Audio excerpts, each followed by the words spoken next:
Hello.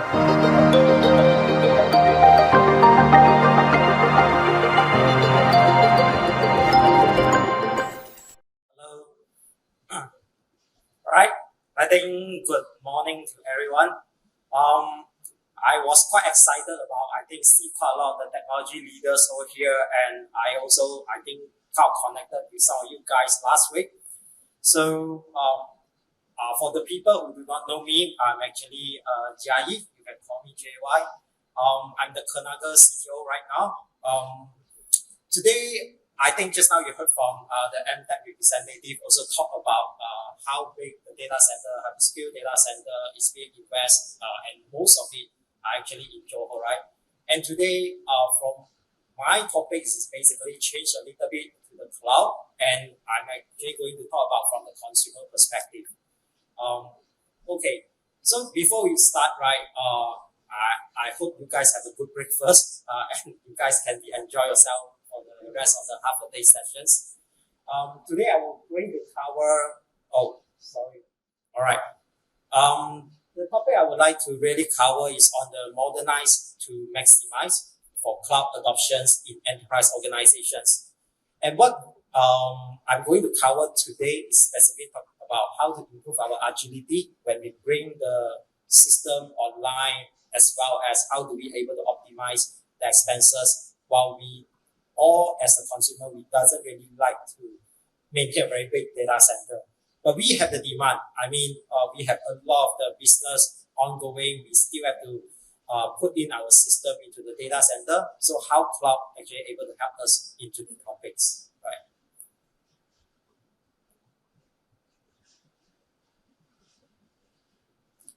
Okay.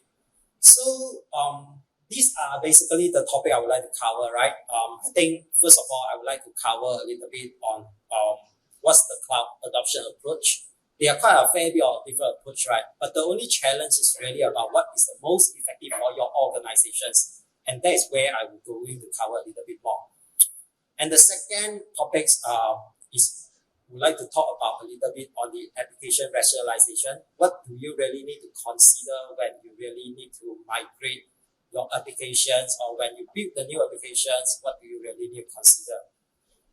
Since I'm in the FSI industry, I will also cover a little bit on the challenge we face with, security, we face with the risk, we face with the compliance, and how do we going to address that? I'm going to give some example. And one more point before we conclude for today, I'm actually also need to talk a little bit about, you guys already know that actually data center is a big investment. But how do we, when we move to cloud, how do we able to convert the traditional capex to the long-term OPEX perspective and let the company to run in a more smooth financial situations, right? So for the first topic to cover today is basically talking about the cloud approaches. So there are basically four approaches. The first one typically lift and shift, like what you have in your data center, you move it to the cloud. So this is the left, move to the right. That's about it. And you use back exactly the same infra and application architecture. You don't change anything. The key benefit, of course, you will get some sort of automations. Like you can actually bring down, bring up the instant with all the infra as a code, which is kind of something, a technical or technology benefit. But in terms of financials, probably it's not a lot over there. Yeah. So therefore we need to cover about the so-called second approach. Probably we talk about re-platform. All right. So re-platform is really focused very much on today. I give you an example. Let's say you are using MS SQL Server on-premise, you're hosting in your data center. When you go to the cloud, right, to be more effective in terms of the cost adoptions, you can look into some native functions offered by the cloud provider. For instance, if let's say you are using Azure, you can actually leverage on the Azure SQL Pass. So that is somewhere you can actually optimize your license cost and optimize how you use the SQL Server. Then you do not need to pay for example, like VMware to actually host a VM. So you can actually cut down one of the license. And that is the benefit. Somehow we look into the re-platform, right? Of course, on the short side, it's really more about like, okay, now we move towards to the past, which means we are tight coupled to the cloud platform. So that will be probably a little risk from some of the company perspective. And therefore, we look into the third aspect, which I call it about refactor or rebuild to the cloud native. I'll give you another example. Let's say about Kubernetes services, right? We just need to make our applications become container-based applications. And it doesn't really tie to any of the cloud provider. It could be really go to, maybe today you go to AWS, tomorrow you can go to Azure, the next day you can go to Google Cloud as well. I think that is flexibility. That is how we should again design our applications. And the only challenge is about how about all those very legacy application, right? Which will be probably very difficult to actually either uplift it or either upskill it or either upgrade it. So those things we really need to consider about what are the really approach is really suitable for you. And in most of my experience, I have been into cloud for I think more than 12 years. Today I'm a very early cloud adoptions player.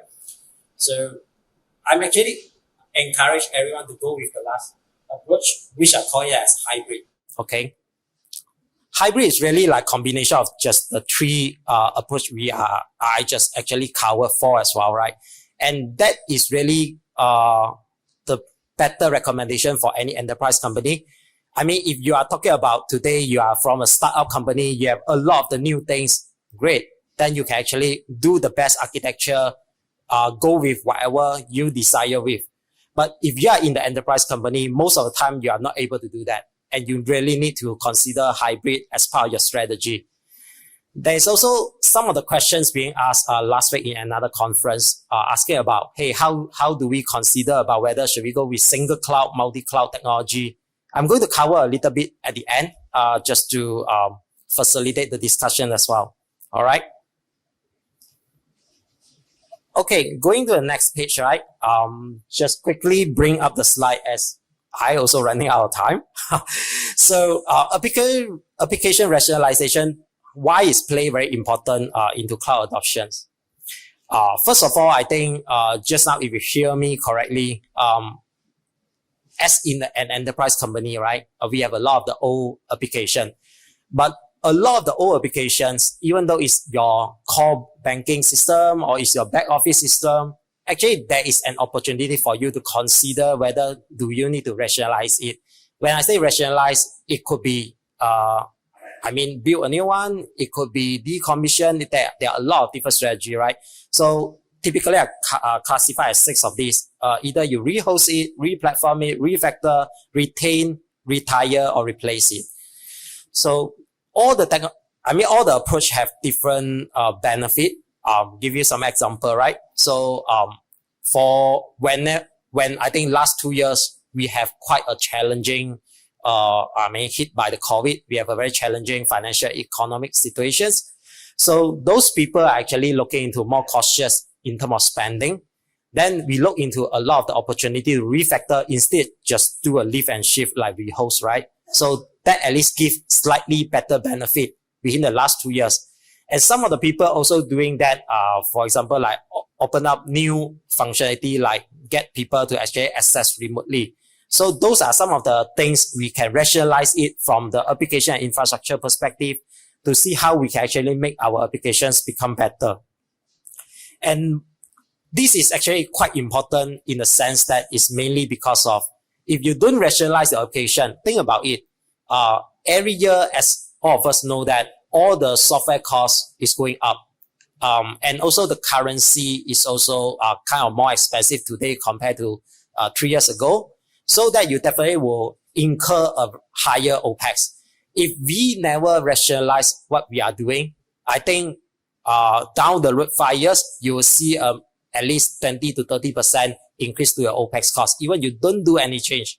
So I think it's more rationalized if you really go into think about what your application can do and also how your future infrastructure should be. And I strongly believe cloud probably is the right choice for that.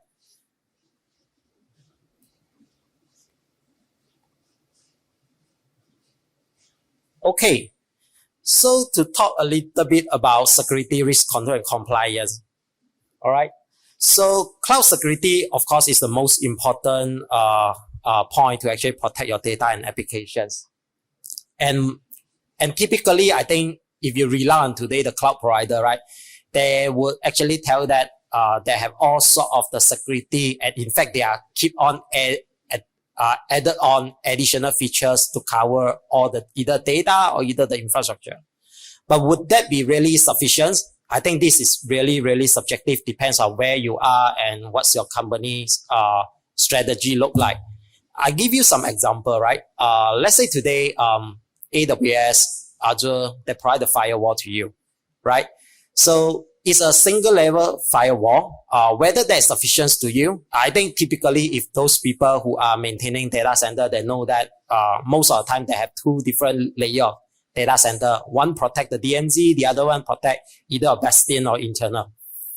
So, but when you move to a cloud, that's a little bit different. The native provider provide you one single technology. Of course, they will have different technology. Like for example, Azure, they have NSG to segregate the network, which typically is how data centers segregate the network as well. But would that be really sufficient? I think this is really subject to the organization itself. We need to think about it.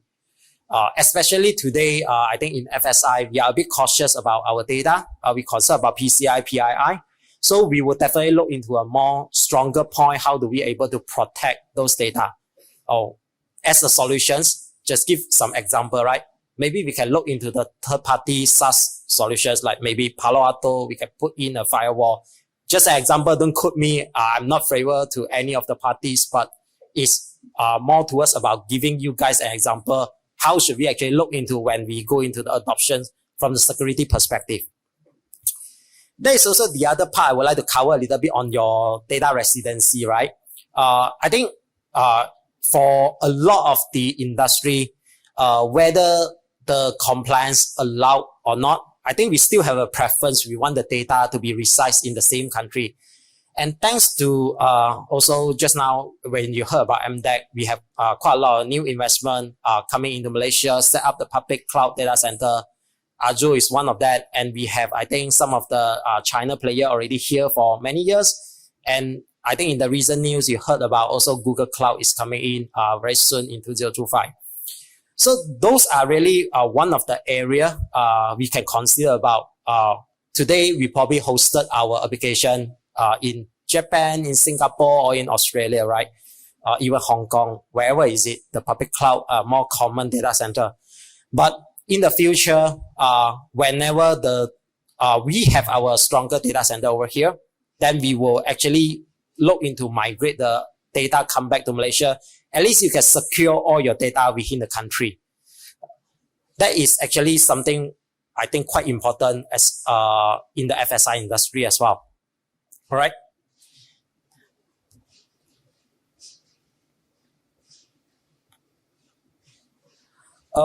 This is one of the very interesting topic I would like to also mention about. I think the most question actually come out from the 4P last week. And in fact, during in the Singapore sessions in previous 2 months, there are quite a lot of people question about, hey, what do you really need in order to make the cloud operations within your organizations? I think typically some of the companies, they look for vendors to actually manage that, which is no wrong. I think depends on which way is more cost effective to you, which way is more, give you more technology benefit. But if you really consider to actually run a cloud team by yourself, you need to consider about the people, the process, the policy, as well as the procedure. How are you going to do that? People is pretty simple. You look at the leftmost column, right? So there are all sorts of the different roles and not really limited to this. Why we need all this role in-house is mainly because of when you maintain the data center, you also need some sort of this role. It's just their role probably name it in a more different way. So in the moving forwards, I think a lot of people heard about cloud engineer. But what really the cloud engineer do, right? So in the detail, we can split out quite a fair bit. I'll give you an example. A cloud engineer can be control access. So that is actually the I will call it as an identity and access management engineer. So I am engineer. Then there will be also another area like people who develop your infra as a code. I call them as a platform engineer. But generally in the market today, you found it when you go into LinkedIn, JobStreet, people say, I want to hire a cloud engineer. So they hire a cloud engineer is more for multi-purpose role, mainly because of all this role is not being identified very clearly what we expect them to do. I'm not saying we need the people who are specific to one skill, right? We can actually, one of the cloud engineer can have multiple skill, but at least they need to be specialized that, and you make sure you cover all your needs in your organizations. And in terms of process, there are quite a lot different area. I think typically we all understand what is IaaS, PaaS, and SaaS. I'm not going to cover that. IDaaS is mainly talk about how do you manage your identity as a service. So a part of here, a lot of the other things related to whether infra or applications such as IAC, infra as a code, containerizations, microservices, which is quite a lot of this type of processes we should actually consider about before we really move to a cloud. I mean, if you are really running a VM on the cloud, that really doesn't give you much benefit. So you need to look into all these processes to see how to migrate that. And policy is also very, very important in the sense that if you do not have a standardized policy, right? I'm sure beginning of the maybe first year or the second year, you don't see any issues. But when you have more applications going into it, I used to work for a previous company, have about 800 applications into a cloud in Asia. And then in the globalized, probably is around 10,000 applications. Imagine cloud segregations, right? Today, everything is put into one single company instead. Of course, you will segregate into different subscriptions, different accounts. That's doable. But the people who maintain it, they will just see 10,000 things over there. I think if you don't have a proper policy how to manage that, it's quite difficult in the long run. And on top of that, often we talk about cybersecurity, but when you go to cloud, the cloud security measurement is a little bit different. So we really need to look into that aspect. Unfortunately, today is more covered on the, high level sessions. I couldn't really drill down to it. But this one, we can actually talk about maybe like 1-2 hours, if really we need to, right? And last but not least is your procedure. When you go to cloud, you really need to look into automated everything and not manual deploy or go to the portal to do all the configurations. That is not the benefit to a cloud. If you look into automation, right, you can just bring up your services within each second or maybe minutes. That is the real benefit. That's why a proper DevOps process, how to manage your cloud is really, really important over here. All right. So we'd like to cover, I think the last point today, mainly focus about the financial topic. Okay.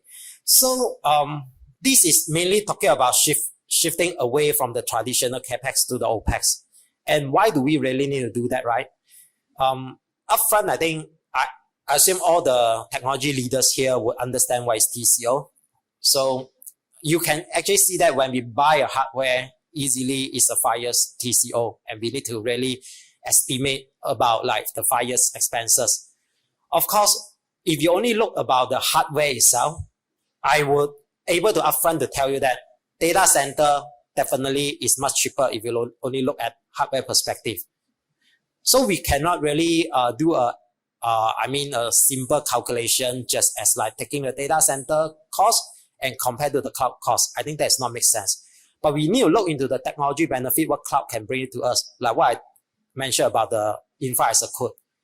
You can actually shut down some of your services in the in your maintenance window. And of course, you can actually bring it up in a very short period of time. So all these things actually is giving you some of the benefit. And on top of that, give you another example, right? Your UAT environment. Do you guys need all your UAT environment running 24/7? I don't know. But in your data center, you won't shut it down because you already purchased a server. You just let it running. It's the electrical cost to you, to the organizations. So moving to the cloud, you will have a lot of the different thinking, different playing strategy. This is where we need to really looking at. And due to the time constraint, I hope that I will able to cover more, but this is where I would like to talk about it. Making a quick conclusion, 3 points being asked previously, right? How do we improve the cloud adoption's velocity? I think today, a lot of people want to move to cloud, but their original idea is talking about, hey, my original intention, I want to shut down my entire data center. I want the entire complete moving to a cloud. But I would like to ask you guys to think about it. How many organizations success to do that? I think it's barely none, especially the enterprise organizations. Because of a lot of things, after deep considerations, either it's not possible to move to cloud or either it's too expensive to move to cloud. So therefore, I always think about going to the second bullet point, right? Multi-cloud versus single cloud, right? Some of the time, I think about hybrid, not only about multi-cloud. Some of the time, probably we still need to maintain a very small scale data center. But we can do a more portable data center or a sharing data center, that kind of approach to actually help us to optimize the cost. And why multi-cloud is very important, right? So today, just imagine in this way. I think some people talk to me about it and say, are you using a multi-cloud strategy as per just DR perspective? I mean, disaster recovery. I say it's not. We would really like to segregate out some of the loads. And also, this is mainly because of today, the cloud provider, even though they are quite compatible, but then it's not exactly identical. So AWS have their strength, Azure have their strength, Google Cloud has their strength. So really, when we look into it, we need to really consider which cloud really give us the most benefit, and really depends on what application you have in your organization. That is the to respond to my last week discussion in the forum as well. This is something really need to consider about it. Think through whether single cloud really will help you. Of course, single cloud, a lot of people say that, right? Oh, this I only need one skill, I can do all. But thinking about it, to adopt the different cloud skill is not a rocket science. The syntax is different, but it's quite manageable. So I strongly recommend that multi-cloud probably is the way of moving forward. And the last point for today, really to talk about a smooth cloud transitions or the migrations plan. I think we need to prepare upfront to look into it, what really we can do in the organization. Let's say we have 100 applications. Is that really we need to move 100 applications, or is that we move 80, we move 60, and the rest of it, what do we do? With the overall plan, you're only able to justify whether this is really give your organization a financial benefit and technology benefit. I will conclude here today. Thank you everyone for listening the past 20 minutes. Thank you. We'll see you again. All right.